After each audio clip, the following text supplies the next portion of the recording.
అస్సాంలో అసెంబ్లీ ఎన్నికలు దగ్గర పడుతున్న కొద్దీ కూడా టెన్షన్ పెరుగుతోంది. కాంగ్రెస్ పార్టీకి దెబ్బ మీద దెబ్బ పడుతోంది. మరొక షాక్ తగిలింది. కాంగ్రెస్ పార్టీతో సుమారు 50 సంవత్సరాల అనుబంధం కలిగినటువంటి వ్యక్తి కాంగ్రెస్ పార్టీ ఎంపీ ప్రద్యుత్ బోర్డోలోయ్ తాజాగా కాంగ్రెస్ పార్టీని వీడి బీజేపీలో చేరారు.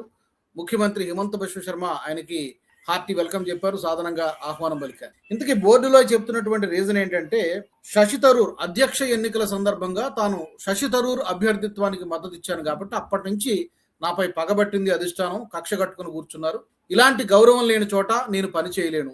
స్టేట్ లీడర్షిప్ కూడా అధ్వానంగా ఉంది కాబట్టి దానికి తోడు బీజేపీ నుంచి నాకు ఆహ్వానం వచ్చిందని చెప్పి బోర్డులో చెప్పారు. అందుకనే బీజేపీలో చేరుతున్నానని చెప్పారు. గతంలో ఈయన అస్సాం అసెంబ్లీ ఎన్నికల మేనిఫెస్టో కమిటీ చైర్మన్ గా కూడా పనిచేశారు. ఇది ఒక్కటే కాదు, నిజానికి 2015లో ఏ రోజైతే హిమంత బిశ్వ శర్మ కాంగ్రెస్ పార్టీని వీడి బీజేపీలో చేరారో అక్కడ మేజర్ పొలిటికల్ షిఫ్ట్ అది. అస్సాం రాజకీయ ముఖ చిత్రం మొత్తం మార్చేసింది హిమంత బిశ్వ శర్మ పార్టీ మార్పు కాంగ్రెస్ నుంచి బీజేపీకి. ఇది కేవలం అస్సాం ఒక్క రాష్ట్రానికే పరిమితం కాల, ఈశాన్య రాష్ట్రం మొత్తానికి కూడా బీజేపీ బలపడడానికి, బీజేపీ పాగా వేయడానికి హిమంత బిశ్వ శర్మ చేరిక చాలా చాలా కీలకమైనటువంటి పరిణామంగా మనం చెప్పుకోవచ్చు. హిమంత బిశ్వ శర్మ బీజేపీలో చేరిన తర్వాత అస్సాంలో మాత్రమే కాదు మిగిలిన ఈశాన్య రాష్ట్రాల్లో కూడా బీజేపీ క్రమక్రమంగా తన బలాన్ని పెంచుకుంటోంది. అండ్ అస్సాంలో కాంగ్రెస్ రోజు రోజుకి బలహీనపడుతోంది.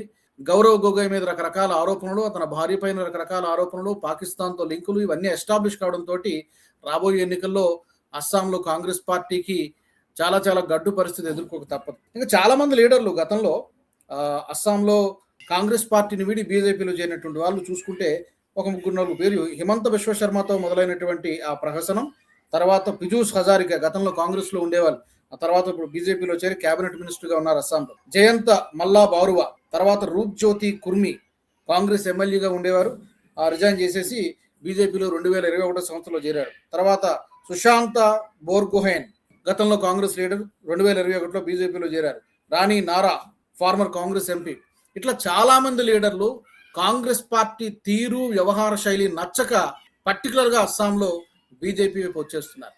అంటే కాంగ్రెస్ పార్టీ విధానాలు ఎంత అధ్వానంగా ఉన్నాయో, ఎందుకు ఇంత 50 సంవత్సరాల అనుబంధం ఉన్నటువంటి వ్యక్తి ఒక్కసారిగా బీజేపీలోకి ఎందుకు మారారంటే ఆ విధంగా ఉంది అక్కడ లోకల్ లీడర్షిప్ కానీ, కేంద్ర అధిష్టానం కానీ కాంగ్రెస్ పార్టీకి సంబంధించి. మరి మీకేమనిపిస్తోంది? అస్సాంలో బీజేపీ గెలుపు ఖాయమేనా, ఇంకా కాంగ్రెస్ పార్టీకి ఏమైనా ఛాన్స్ ఉందని మీకు అనిపిస్తోంది? కామెంట్స్ లో పెట్టండి.